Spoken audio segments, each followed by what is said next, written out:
Ah,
Kaya hanggang ngayon, mas lalo kong ginagalingan dahil andyan ang Team Kalingap na nakasuporta at nagpapalakas sa amin.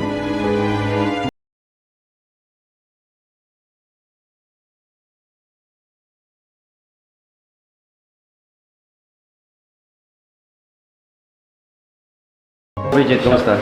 Ano lang po kuya, para po nasa pageant lang din po ako, pero ngayon po parang wala yung kaba. Wow. More on excitement po. Yun, Tapos, syempre, yung feeling po na parang heartwarming siya. Heartwarming!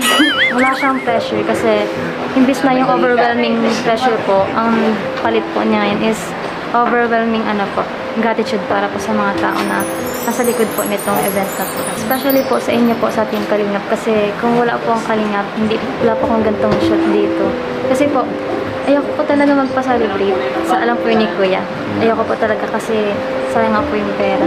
Pero, Okay na yan. Opo, okay naman. Kasi yung pictures po baga, syempre malast po siya. Okay. Kahit balik-balikan mo po, andyan po yung memories sa likod po ng mga pictures na yun.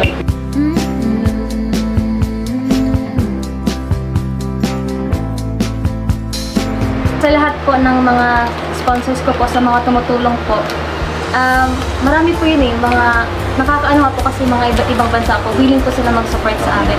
And ang pangako ko po is, kung di man po ako makakagraduate po ng Laude, pero Alam ko kung di po- makakagraduate. Ay, hindi.